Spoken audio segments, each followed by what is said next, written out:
பேரன்பு கொண்ட பெரியோர்களே, தாய்மார்களே, நண்பர்களே, மாணவர்களே, உங்கள் அனைவருக்கும் என்னுடைய பணிவான வணக்கம். இந்தியா என்பது ஒரு மதசார்பற்ற நாடு. இந்தியா என்பது வளர்ந்து வரக்கூடிய ஒரு நாடு. இந்தியா என்பது அனைத்து சமுதாய மக்களும், அனைத்து மதத்தில் இருக்கக்கூடியவர்களும், அனைத்து ஜாதியில் இருக்கக்கூடியவர்களும் வாழக்கூடிய ஒரு பகுதி.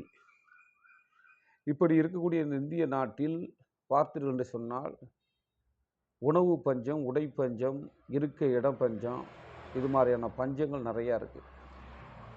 குறிப்பாக சொல்லணும்னா, ஒரு இந்திய குடிமகன் இன்றைக்கி பார்த்தீங்கன்னா 140 கோடி அப்படின்னு சொல்கிறாங்க மக்கள் தொகை இந்தியாவில். இப்படி இருக்கக்கூடிய சூழ்நிலையில் ஒரு 35 கோடி மக்கள் 3 வேளை சாப்பாடு ஒழுங்காக சாப்பிட்றது கிடையாது. பட்டினியாக படுக்கிறாங்க. வயிற்றுல ஈர துணியை கட்டிக்கிட்டு படுத்துக்கிட்டு இருக்காங்க அப்படின்னு இந்திய அரசாங்கமே புள்ளி வர சொல்லுது. இப்படிப்பட்ட ஒரு சூழ்நிலையில் நம்ம நாட்டில் பார்த்தீங்கன்னு சொன்னாக்கா உணவு பற்றாக்குறை ஏற்படுது. உணவு கிடைக்கல மக்களுக்கு. மக்கள் எல்லாம் ரயில்வே ஸ்டேஷன், பஸ் ஸ்டாண்டு, அங்கே இங்கே அப்படின்னு பார்த்தீங்கன்னா கோயில், குளம் அங்கெல்லாம் பிச்சை எடுக்கிறாங்க. இவ்வளவு வறுமை மிக்க ஒரு நாட்டில் பார்த்தீங்கன்னு சொன்னால், திருமணம் என்கின்ற பெயராலே எவ்வளவு உணவுப் பொருள்கள் விரயப்படுத்தப்படுகிறது என்பதை நாம் அனைவருமே அருள் கூர்ந்து எண்ணி பார்க்க வேண்டும். இன்னைக்கு திருமணங்கள் நடக்குது. ஒரு சாதாரண ஏழை வீட்டு திருமணம்னா ஒரு குறைந்த பட்ஜெட்டில் சாப்பாடு சமைச்சு, சாப்பாடு வந்திருக்கிற உறவினர்களுக்கு, நண்பர்களுக்கு, திருமணத்துக்கு வந்திருக்கவங்களுக்கெல்லாம் சாப்பாடு கொடுக்குறாங்க. அந்த சாப்பாடை சாப்பிட்டுட்டு போகிறாங்க. பெரிய அளவில் சேதம் ஏற்படுற போகிறது இல்லை. ஆனால் பார்த்தீங்கன்னா பெருந்தனக்காரர்கள், பணக்காரர்கள், வசதி படைத்தவர்கள் இவர்களெல்லாம் பார்த்தீங்கன்னா திருமணம் பண்ணும்போது உணவுப் பொருள்கள் 60% கீழே கொட்டப்படுகிறது, நாசமாக்கப்படுகிறது, விரயமாக்கப்படுகிறது. இவ்வளவு செலவு செஞ்சு அந்த உணவுப் பொருள்களை சாப்பிட்றாங்களா அப்படின்னு பார்த்தீங்கன்னா சாப்பிட்றது கிடையாது. எப்பவுமே அறிவியல் ரீதியாக நம்ம இன்றைக்கி காலையில் சாப்பிட்றோம், மதியம் சாப்பிட்றோம், இரவு சாப்பிட்றோம். அப்படி காலையில் சாப்பிடும்போது, மதியம் சாப்பிடும்போது, இரவு சாப்பிடும்போது முக்கால் வயிறுக்கு தான் சாப்பிடணும். கால் வயிறு எம்டியாக இருக்கணும். அப்போ தான் உடம்பு உணவை செரிமானம் செய்யும். அது விகிதத்தில் உடம்புக்கு போய் அந்த ரத்தத்தில் கலந்து போதிய ஊட்டச்சத்துகள் நமக்கு கிடைக்கக்கூடிய வாய்ப்புகள் உண்டு. ஆனால் திருமணத்தில் பார்த்தீங்கன்னு சொன்னால், ஒரு இலையில் பார்த்தீங்கன்னா ஒரு 300 ரூபா மதிக்கத்தக்க ஐட்டங்கள் இருக்கும். சாப்பாடு, சாம்பார், ரசம், பாயாசம், அப்பளம், 10 வகையான கூட்டு. நம்ம சீமான் சொல்கிற மாதிரி இலங்கையில் நண்டு வறுவல், அந்த வறுவல், இந்து வறுவல், ஆமக்கறி அப்படின்னு சொல்ல வரல. அதுபோல் பார்த்தீங்கன்னா இலையில் இவ்வளவு பொருள்களை வச்சு சாப்பிடக்கூடிய திருமண காலங்களில், திருமண வீட்டில், திருமண மண்டபத்தில் சாப்பிடும்போது நீங்கள் அருள் கூர்ந்து எண்ணி பார்க்கணும். இதை எல்லாத்தையுமே எல்லாரும் சாப்பிட்றோமா என்பது தான் அந்த கேள்வி. சாப்பிட்றது கிடையாது. ஒரு புள்ளி விவரம் சொல்லுது பார்த்தீங்கன்னா, திருமண வீட்டில் சமைச்சு போடுகிற அந்த சாப்பாடு, அறுசுவை நிறைந்தது சாப்பாடு, 60% சாப்பாடை யாரும் சாப்பிடுவதே கிடையாது. எல்லாம் கீழே குப்பை தொட்டியில் போய் கொட்டிடுறாங்க. சாப்பாடு வீணாக போகுது, விரயமாக்கப்படுது, மண்ணுக்கு போகுது அப்படின்னுங்கிறது தான் புள்ளி விவரம். 10 வகையான கூட்டு சாப்பிட்டாவே முடிஞ்சு போச்சு, வயிறு நிரம்பிடும். இதில் சாப்பாடு, அப்புறம் 4 ஐட்ட குழம்பு, இப்படியெல்லாம் கொடுத்து இந்த சாப்பாடு உண்மையிலேயே அந்த ஒவ்வொரு மனிதனும் சாப்பிட்டா பிரச்சனை இல்லை. ஆனால் சாப்பிட முடியலை, அவசர காலத்தில் இருக்கும். சாப்பாடை எப்போ உடம்புக்கு அது நல்லதுன்னு சொன்னால் மென்று சாப்பிடணும், முழுங்கக்கூடாது. மாடு என்ன பண்ணும், சாப்பாடை பிள்ளையோ வைக்கோலோ போட்டால் டக்கு டக்கு டக்கு டக்குன்னு என்ன செய்யும், மேய்ஞ்சி தின்னணும். தின்னுட்டு முதல்ல வயிற்றுக்கு அனுப்பிடும். எல்லாத்தையும் வயிற்றுக்கு அனுப்பிட்டு கடைசியில் பார்த்தீங்கன்னா அப்படியே கொண்டு வரும், மறுபடியும் வாய்க்கு கொண்டு வந்து படுத்துக்கிட்டு மெல்ல அசை போட்டு அப்படியே மெதுவாக மென்று தின்னு உள்ளே அனுப்பும். இது மாட்டுக்கு உள்ள சுவாசம், அதுக்கு உள்ள நடைமுறை, அது உணவு சாப்பிட்ற முறை, அது இப்படி தான் உணவு சாப்பிடும். ஆனால் மனிதன் பார்த்தீங்கன்னா அப்படி கிடையாது. சாப்பிடும்போதே நல்லா மென்று தின்னு அந்த எச்சில் போய் இந்த சாப்பாட்டில் கலந்து அது உள்ளே போகணும் சாப்பாடு. அப்போ தான் எளிமையாக செரிமானமாகவும் உடல் ஆரோக்கியத்தையும் தரும். அதுதான் சரிவிகித உணவு அப்படின்னு சொல்லுவாங்க. இப்படி சாப்பிட்டா தான் அது உடலுக்கு ஆரோக்கியம். ஆனால் இலையில திருமண வீட்டில் வைக்கிற இலையில பார்த்தீங்கன்னா 10 ஐட்டம் 15 ஐட்டம் அது மேலே ஸ்வீட்டு அது இது அப்படின்னு வச்சு நீங்கள் சாப்பிட முடியுதுன்னு பார்த்தா அதில் கொஞ்சம் இதில் கொஞ்சம் இதில் கொஞ்சம் அப்படின்னு ஒரு 30% 35% அந்த இலையில 100% இருக்குன்னா ஒரு 30% தான் சாப்பிட்றாங்களே தவிர அதை சாப்பிட்றதுக்குள்ளே பார்த்தீங்கன்னா நம்ம சாப்பிட்டுக்கிட்டே இருப்போம். பந்தியில் பின்னாடி வரிசையாக நின்றுக்கிட்டு இருப்பாங்க அடுத்த பந்திக்கு உட்கார்றதுக்கு. ஒரு பொறுமையும் அமைதியாக சாப்பிட முடியுமான்னு கேட்டால் அதுவும் முடியாது. இந்திய நாட்டில் இப்படியா உணவுப் பொருள் வீணாக்கப்படணும்? திருமண வீட்டில் உணவு வந்து பசியார உணவு போடுறது கிடையாது. தன்னுடைய பெருமையை பறைசாற்றிக் கொள்வதற்கு, தன்னுடைய பணத்துமுறை காட்டுவதற்கு, தன்னுடைய இந்த திருமணத்தில் பாருங்க எவ்வளவு சாப்பாடு போட்டாங்க தெரியுமா?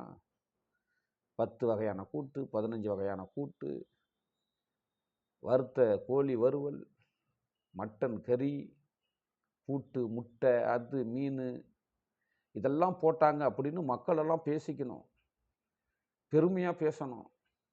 இப்படிங்கிறதுக்காகத்தான் இப்போ திருமண வைபவங்கள் நிகழ்வுகளில் சாப்பாடுகள் பரிமாறப்படுது. உண்மையிலேயே அவங்க நல்லா சாப்பிட்டுட்டு வயிறார சாப்பிட்டுட்டு போகணும் அப்படிங்கிற நோக்கம்லாம் இல்லை. இன்றைக்கி அவசர காலத்தில் அவங்கவுங்க சாப்பிட்டுட்டு விரைவாக வீட்டுக்கு ஓடணும், அடுத்த நிகழ்ச்சிக்கு போகணும். நான் பார்த்தோம்னா இப்போ திருமண வீட்டில் பார்க்க போனால் ஒரு பந்தி சாப்பிட்டுட்டு இருக்காங்கன்னு சொன்னால் அடுத்த பந்தியில் சாப்பிட இருக்கிறவங்க பார்த்தீங்கன்னா அந்த சேருக்கு பின்னாடி வரிசையாக நிற்கிறாங்க. இது ஒரு நல்ல நடைமுறையாது.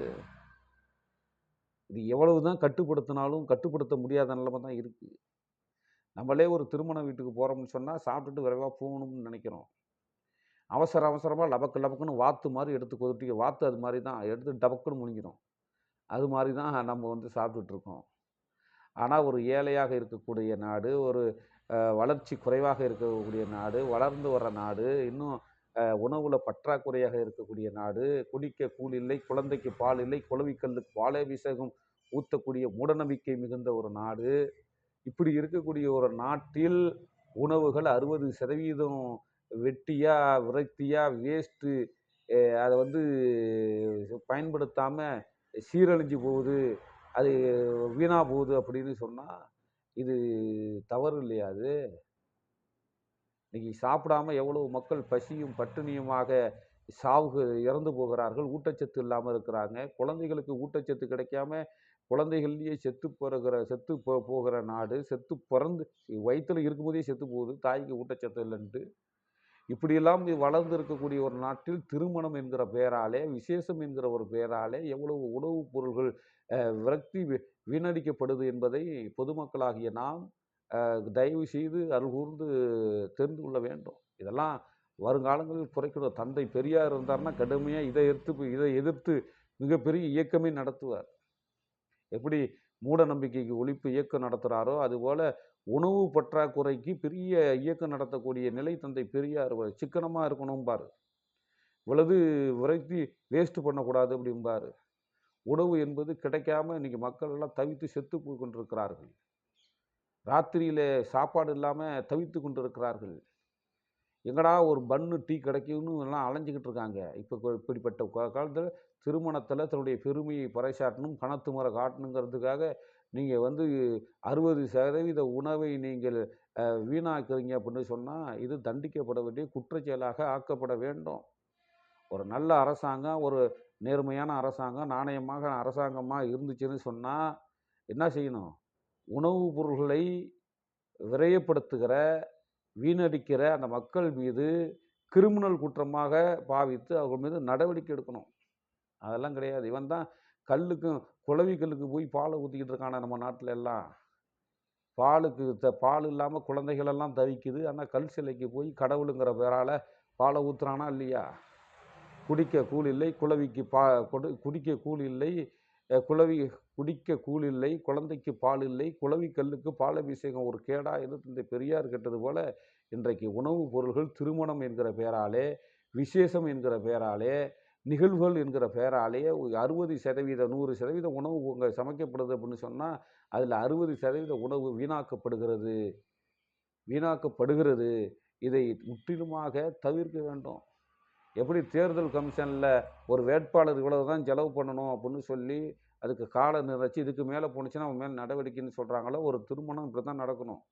இவ்வளவு தான் செலவு பண்ணணும். இவ்வளவு தான் உணவு இருக்கணும். இதுக்கு மேல அங்க உணவுகள் வீணாக்கப்பட்டு போச்சுன்னா, அவருக்கு போய் தண்டனை குடுக்கணும், ஃபைன் அடிக்கணும். இப்படியெல்லாம் ஒரு நடைமுறை எதிர்காலத்தில் சட்டங்கள்லாம் வரணும். வந்தால் தான் இப்படிப்பட்ட நடைமுறைகள் மாறும். மக்கள் மனமாற்றம் பெற வேண்டும். நம்ம நிகழ்ச்சி வர்றாங்க, நல்லா சாப்பிடணும், போகணும் வந்துட்டு. அதுக்காக உணவ வேஸ்ட்டு பண்ணி, குப்பை தொட்டியில கொட்டுறதுக்காக சம்பாரிச்சு உணவு போடுறோம். பணத்த செலவு பண்றோம். எண்ணி பார்க்க வேண்டாமா?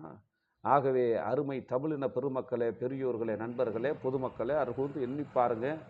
35 கோடி, 40 கோடி மக்கள் இந்தியாவுல பட்னியா செத்து போயிட்டு இருக்கான். நீங்க விசேஷங்கிற பேர்ல, திருமணங்கிற பேர்ல, நிகழ்ச்சிங்கிற பேர்ல 60% உணவுகளை வீணாக்குறீங்கன்னு சொன்னா, இது நாட்டுக்கு அடுக்குமா? பாவச் செயல் அல்லவா? மனுஷங்கிட்ட குடுத்தா சாப்பிடுவான்ல, இல்லாதவன்ட்ட குடுத்தா? இப்படி போட்டு குழியிலயும், குப்பையிலயும் போட்டு புதைக்கலாமா? எண்ணி பார்க்க வேண்டாமா? ஒரு பசி இல்லாத நாட்டை உருவாக்க வேண்டாமா? ஒரு பசி கொடுமை இல்லாத நாட்டை நாம் பார்க்க வேண்டாமா? அனைவருக்கும் உணவு கிடைக்க வேண்டும் என்கிற எண்ணம் நமக்கு வேண்டாமா? ஆகவே ரொம்ப ஜாக்கிரதையா உணவுப் பொருட்கள பயன்படுத்தணும். அத வீணாக்கக்கூடாது. இல்லாத மக்களுக்கு குடுக்கணும் அப்படின்னு சொல்லி முடிக்கிறேன். நன்றி, வணக்கம்.